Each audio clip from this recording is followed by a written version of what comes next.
mayoría de artículos refieren el eje intestino-pulmón. El eje no les ha tocado ninguna revisión. Bueno, cuando hagan revisiones recientes van a encontrar eso, y es que nos hablan de los ejes intestino-pulmón, intestino-cerebro, y es decir, las bacterias del intestino cómo repercuten en el desenlace en cerebro, en pulmón, en los órganos. Los pueden exacerbar o pueden suprimir los síntomas. Y lo más bonito o lo más reciente es esa, la comunicación, ¿sí? O sea, obviamente ellos tienen mecanismos que es a través de la liberación de estos neuropéptidos para poder formar esas comunidades. Por ejemplo, la esporulación. Subtilis es un bacilo que esporula, y cuando uno inhala o ingiere las esporas solo germinan si la concentración de neuropéptidos en el órgano es baja. Si la concentración es alta, por ejemplo en el intestino, no va a poder germinar y por lo tanto lo vamos a eliminar en materia fecal. Entonces, claro, hasta ahí tenemos una célula que tiene una membrana, que tiene una pared. Ahora, ¿qué va a ocurrir? Pues que esa célula igual va a ser reconocida. ¿Y qué vamos a reconocer de esa célula? Siempre vamos a reconocer lo que esté más afuera. Eso es clásico en todo el reconocimiento. ¿Qué es lo que tengo más afuera de esa célula o que es diferente a las células del organismo? La pared. Porque es que resulta que la membrana es la misma membrana que la célula eucariota, no tiene nada raro. Que reconozco lo que es diferente, lo que está en mayor proporción. Lo que es diferente y está en mayor proporción es el péptido glical, tanto para gram positivas como para gram negativas. Entonces, ¿qué tenemos? Por ejemplo, los azúcares, ya sea el N-acetilglucosamina o el N-acetilmurábico va a ser reconocido. Por ejemplo, el N-acetilglucosamina por las lectinas de tipo C o el murábico por diferentes receptores que van a inducir ¿qué? Pues la muerte de las bacterias. Es decir, que hay un reconocimiento o una activación de esa inmunidad innata a través de estos patrones moleculares, ¿cierto? Y que no solo tenemos azúcar y tenemos los péptidos, ¿cierto? Y esos péptidos van a ser reconocidos por receptores como tipo NOD, como tipo TOL, que van a generar toda una cascada de señalización y nos van a dejar en producción de citoquinas y en cuadros inflamatorios en la mayoría de los casos. Acá, casi que para todas, me atrevería a decir, son reacciones inflamatorias. Acá vamos a tener, digamos que tanta heterogéneo, tanta modulación como teníamos en los grupos de patógenos anteriores. ¿Listo? Pueden activar al complemento, pueden inducir oxonización, es decir, que acá característico es el reconocimiento básico de estas estructuras. Eso es lo que normalmente ocurre, ¿no? Lo que va a pasar es que ellos van a cambiar y pues eso va a hacer que la respuesta pase inadvertida o no sea eficiente. Ese neuropéptido recurrible, no sé, la microbiota propia del cuerpo humano es lo que incrementa el glosario del sistema inmune en general. O sea, tener como por ejemplo una microbiota desarrollada genera más neuropéptidos que puede ayudar. Sí, no solo el neuropéptido, sino los diferentes patrones, ¿no? Porque no es el único, pero sí, la liberación de patrones son los que generan la diversidad del repertorio. Por eso es tan importante en un neonato que desarrolle el microbioma. Por eso cuando uno habla de los niños burbuja, cuando un niño burbuja jamás se ha expuesto, su microbiota es supremamente escasa. ¿Y qué va a ocurrir? Pues que no tiene con qué reaccionar frente a una infección, ¿sí? Y siempre uno compara el niño de la ciudad que jamás ha tocado la tierra versus el niño que crece en el campo y desde el primer día está en la tierra, o no le esterilizan el tetero, o la mamá no se desinfecta para poder lactar, ¿sí? Entonces vamos a tener una variabilidad en esa característica de los patrones. ¿Fue el computador o el celular? El celular. Sí, entonces sí, tiene que ver con eso y ahí es importantísimo. Los niños que tienen mascota versus los que no tienen, ¿sí? El microbioma va a ser del perro, del gato. Chicos, ahora, ¿cómo vamos de tiempo? 3:30. Entonces, este es un ejemplo de lo que estamos hablando. Observen, normalmente tenemos bacterias. El intestino es crítico para todo y siempre vamos a volver sobre el intestino. Ya hablamos del intestino en los parásitos, en los hongos, y acá todo el tiempo vamos a estar volviendo sobre lo mismo. ¿Por qué? Porque es tal vez la cavidad que tiene ¿sí? El tracto gastrointestinal es donde va a estar toda la microbiota. Observen, si se altera la función de la barrera por X cosa, la típica disbiosis, ¿qué vamos a tener? Que esos uropéptidos o diferentes patrones salen. ¿Y qué va a ocurrir? Que pueden llegar, por ejemplo, a través ya sea de la circulación o dentro de las células fagocíticas o las células presentadoras al cerebro, y ese es el eje intestino-cerebro que les mencionaba. Ahora, que eso se ha probado en ratoncitos, les ponen nanopartículas cargadas de péptido glicano. Esta es una nanopartícula, estos puntos amarillos es el péptido glicano. Ingresa y va a pasar exactamente lo mismo, es fagocitado. Las células fagocíticas hacen que se genere una respuesta y adicional a esto se van a movilizar por circulación y vamos a tener un impacto en el cerebro. Lo mismo va a ocurrir para, ya sea por bacterias vivas y sus componentes, en el caso de las nanopartículas, las infecciones bacterianas, es decir, porque comimos exceso o algo que estaba en descomposición y llegan las bacterias, ¿cierto?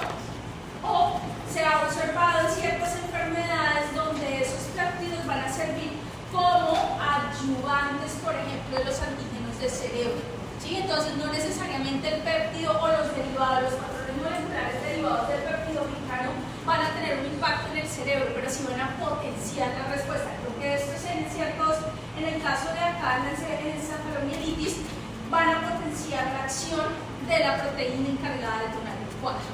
¿Sí? Tal cual como en una vacuna, el adyuvante incrementa la respuesta. Acá van a estar haciendo lo mismo de manera sistémica, y por eso es tan importante no solo los uropéptidos, todos los derivados del péptido glicano, porque tienen su función de actuar como patrones moleculares asociados a patógenos. Ahora, ya hablamos de lo general, ahora vamos a hablar de lo específico, repito, si es gram positivo, si es gram negativo. Ya les dije que las ácido alcohol resistentes, pues ya las dejamos para otro día. Entonces, importante, diferencia gram negativa, gram positiva, ya decíamos la densidad del péptido glicano. Tiene exactamente lo mismo, ¿cierto? Pero ahora, menos denso o más denso. Doble membrana, acá una sola capa del péptido glicano, que tiene los ácidos teicoicos y el ácido lipoteicoico, ¿cierto? Vamos a tener el lipopolisacárido, y sumado a eso vamos a tener una cosa que se llama la capa S. ¿Listo? La capa S es lo que vamos, si la memoria no falla, a hablar a continuación. Entonces, ¿qué es la capa S? Resulta que independientemente de estas estructuras que ya acabamos de hablar, como una estructura esencial, existe esta capa delgada o este manto que se va a formar en la parte más distal de la parte externa de la bacteria. Esa capa S está compuesta de unas proteínas que se llaman proteínas de la capa S. Forman una red, que es lo que ustedes ven en esta microfotografía. Esa red básicamente lo que va a hacer es proteger la integridad de los componentes, ya sea de pared o de membrana externa. En el caso de las bacterias gram positivas, pues la pared de los ácidos lipoteicoicos y teicoicos, y en el caso de las gram negativas, el lipopolisacárido. ¿Sí? La capa S como tal no es una estructura robusta como si lo es la pared, ¿cierto? Acá no hay azúcar, acá solo es proteínica, es decir, que es fácilmente degradable, pero va a tener la característica y es que recubre la totalidad de la bacteria. Estas serían las proteínas de capa S, cada una de estas bolitas. Observen cómo cuando salen forman estas capas y dan unas estructuras que son las que recubren la totalidad del cuerpo de la bacteria, que si nosotros las ponemos 1 litro en agua, forman un liposoma, es decir, que son anfipáticas, se cierran sobre ellas y repelen el agua. Es decir, que de manera general es una capa que es anfipática a la bacteria y que hace que la bacteria interactúe con otras bacterias, pero el medio acuoso no la pueda atacar. ¿Listo? Entonces, esta es la capa S, la pared es la rosada más intensa, la azul sería la capa S de lo que está dentro de esta bacteria. ¿Y para qué sirve? Para la agregación. Ya les decía que es como si fuera un liposoma. Entonces lo que tenemos es que si hay muchas bacterias con esta capa S, las bacterias se pueden adherir fácilmente. inversamente, es decir, que la posibilidad de hacer biofilm va a ser mayor, ¿listo? Va a ser mucho más estable. Pueden hacer autoagregación o coagregación, es decir, entre miembros de la misma especie o miembros de especies diferentes. Pueden hacer adhesión a las células epiteliales. Por ejemplo, en el caso de la microbiota es importantísima la capa S, porque acá la bacteria, recuerden que no está colonizando para invadir, ¿sí? O sea, acá solo es una interacción para poder generar un manto, y esa capa S es la que se va a encargar de favorecer ese manto bacterial. Cuando estamos hablando de las patógenas, pueden ingresar y pueden adherirse con gran facilidad a las proteínas de matriz, entonces eso va a permitir la invasión. Pueden servir como reconocimiento para receptores de la inmunidad innata como receptores tipo TOL, y resulta que cuando son reconocidas al interior de la célula, esas proteínas de la capa S van a modular la respuesta inflamatoria. Dependiendo de la especie, la pueden disparar o la pueden menguar. Eso es muy común en las que son patógenas. Las patógenas se van a valer de eso para empezar a menguar los cuadros y poder proliferar. Y son súper importantes para la resistencia a diferentes condiciones ambientales adversas, campo en pH, metales pesados, la radiación, temperatura, todo lo que le pueda pasar del medio exterior, por esa característica anfipática le va a permitir reaccionar. Obviamente, a concentraciones o a un nivel bajo, porque si ya estamos hablando de una radiación, por ejemplo, a una concentración o un nivel bastante elevado, pues sí o sí igual las va a matar. Y resulta que esas proteínas de capa S hacen recambio. Entonces, en las especies patógenas, ese recambio ayuda a la evasión, ¿sí? En una especie no patógena, pues siempre van a tener, digamos, el mismo tipo de proteína S. Ellas reciben diferentes nombres y diferentes letras, números. Entonces, acá se van a ir cambiando para hacer evasión. Es la primera capa que tenemos hacia la parte externa.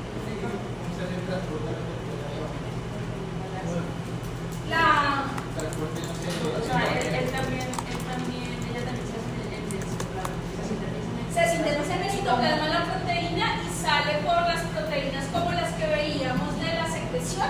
Los transportadores las comunican hacia la parte externa. Pero ahora, ¿cómo ingresan las cosas?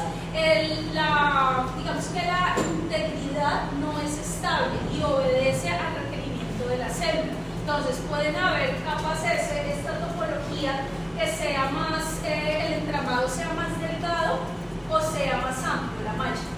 Y asimismo va a generar un poro que va a permitir el paso de, por ejemplo, que la bacteria siempre necesite calcio, hierro, sodio, potasio. Entonces esto va a empezar a generar una especie de canales en la membrana del entramado para permitir que los iones pasen o que los iones no pasen o lo que sea ingrese o no. Es supremamente, ¿cómo se diría eso? No, tal cual, tienen unos orificios, pero sumado a eso es muy plástica la palabra, es decir, que se puede ensamblar y desensamblar con gran facilidad. Exactamente, ¿sí? Entonces recubre y la plasticidad es lo que la va a llevar. Este artículo es súper bonito porque hace por cristalografía la observación de la capa S de las especies más comunes. Y esta que muestra acá es la de col, pero precisamente muestran ante todos en los cocos cómo el entramado es más amplio, cómo va a variar si estamos hablando de gram positivas, de gram negativas, y empiezan a mostrar toda la malla, tanto la imagen como el modelo que ellos proponen, las proteínas participantes. Entonces, ¿qué tienen las gram positivas además de la capa S de la membrana y de la pared? Ácido lipoteicoico y ácido teicoico.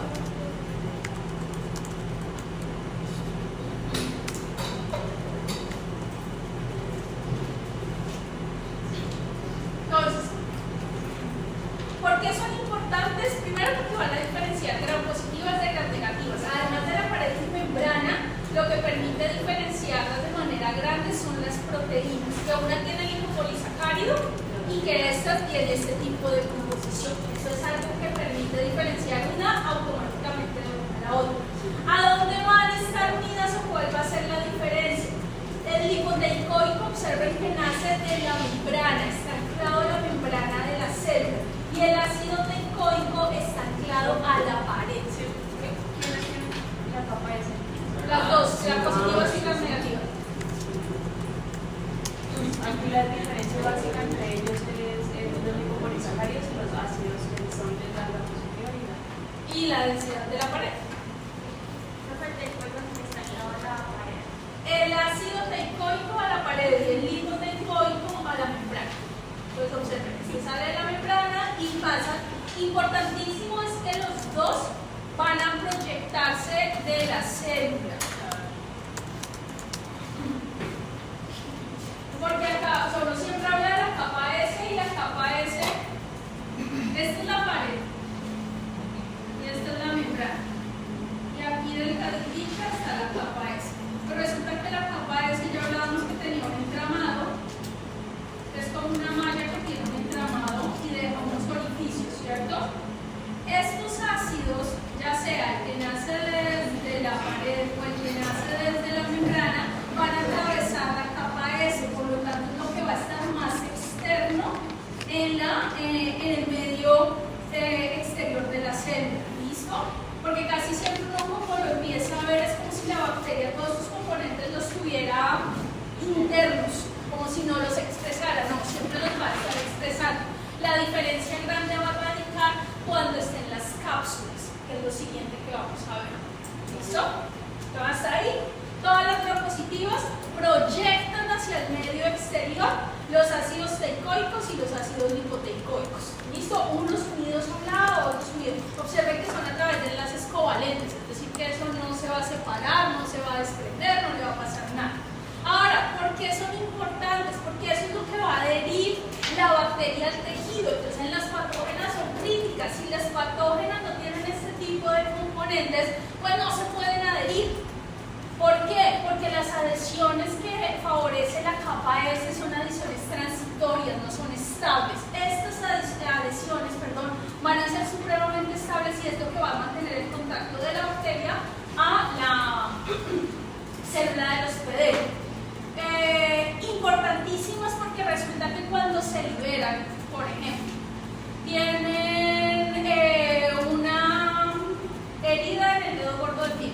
Y esa herida del dedo gordo del pie no se la cuidaron y es una bacteria seguramente patógena y resistente a todo. Y resulta que proliferó mucho y liberó ácidos teicoicos y ácidos lipoteicoicos. Cuando muere, ella los empieza a liberar, a salir.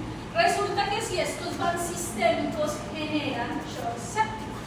Es decir, que estos van a llegar a todos lados y vamos a tener citocinas inflamatorias por todo lado y vamos a tener falla multiorgánica. ¿Listo? O falla del órgano donde estén llegando este tipo de componentes.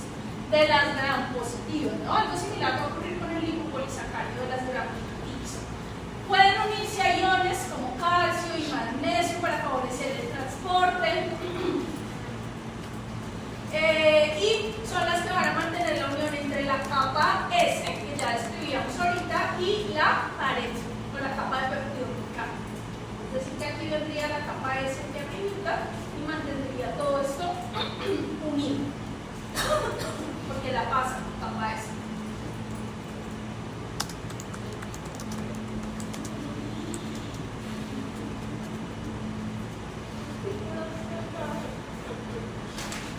Bueno, como estructura dentro de las grampositivas, además de tener los ácidos lipoteicoicos, está la composición o la variabilidad de los péptidos cortos del peptidoglicano. ¿Se acuerdan que ya eso lo mencionábamos?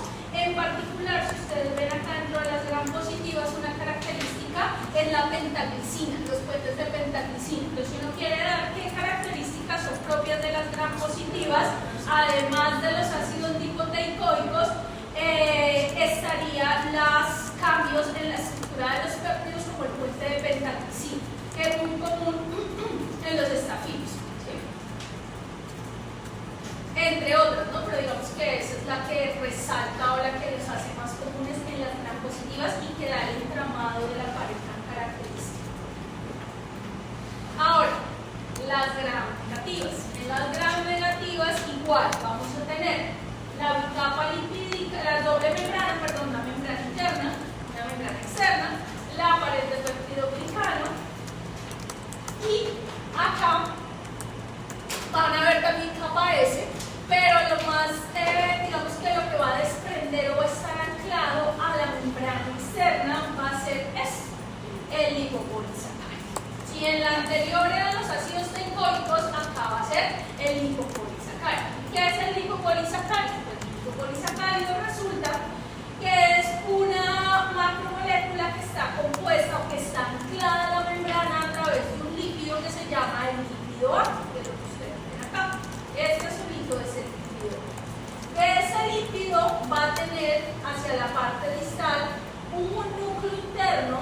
una capa externa y unos antígenos, que es el antígeno O a repetición.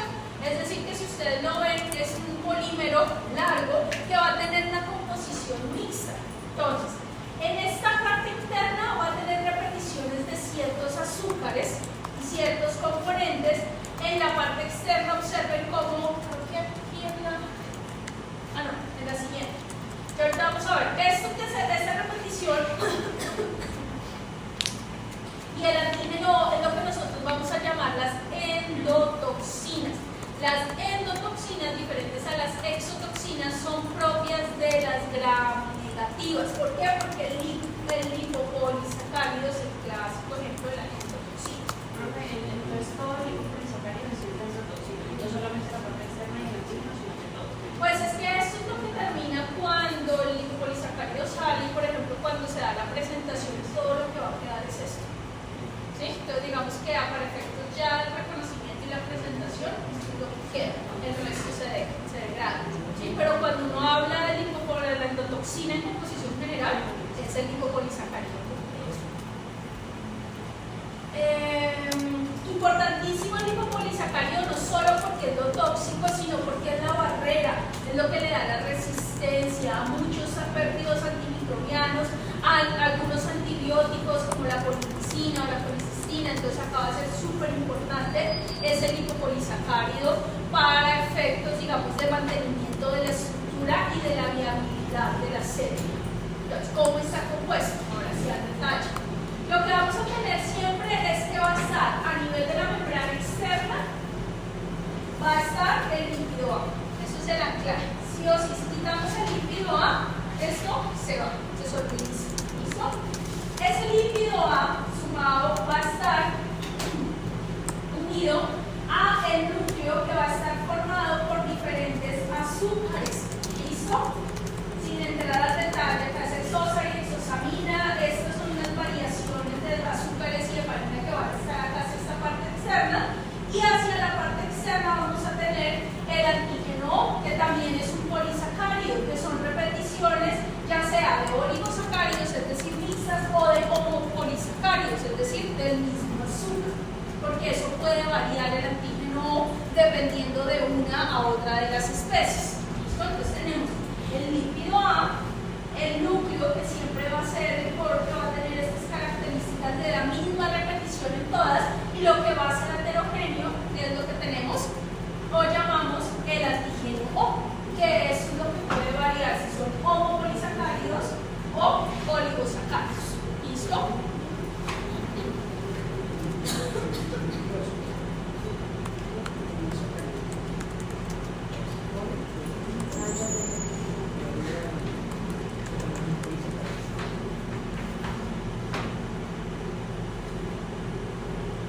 Entonces, acá tenemos algunas de las variaciones del antígeno O. ¿Sí? Observen que todos tienen N porque se repite muchas veces el mismo. El de Klebsiella es el O2A, pero hay Klebsiella pneumoniae que también expresa el O1, o la misma Klebsiella pneumoniae puede variar ese antígeno O y tener diferentes azúcares en composición. ¿Listo? Entonces acá vamos a tener variabilidad en cuanto al antígeno O en una sola, que es Klebsiella. Observen, estos son amarillos sin entrar al detalle del nombre. Estos son amarillos y son círculos. Esta que es la O12 ya no tiene círculos amarillos, sino que tiene como un hexágono, un triángulo y un cuadrado, ¿sí? Y de diferente color. Y acá la misma Klebsiella, pero acá ya estamos hablando de la Klebsiella O3A, va a tener, y la coli O9A que lo comparten, observen cómo ya tiene círculos verdes. Entonces, el antígeno, esto sigue siendo lo mismo para todas, pero ¿qué va a variar? Esta parte de acá. ¿Listo? Sin que entremos al detalle de qué azúcar es, de nada. Tal vez en algunos ejemplos puntuales, cuando hablemos de reconocimiento ya de la célula específica y de la bacteria, como factor de virulencia, los explicaremos un poco más al detalle.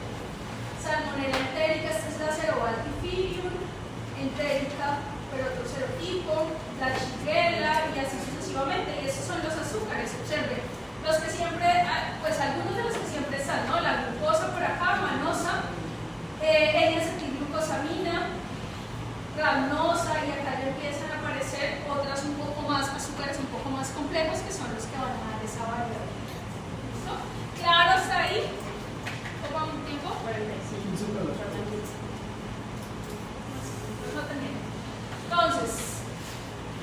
Funciones: protección, la clasificación. Ya veíamos en la parte anterior, por ejemplo, las gram negativas, dependiendo de ese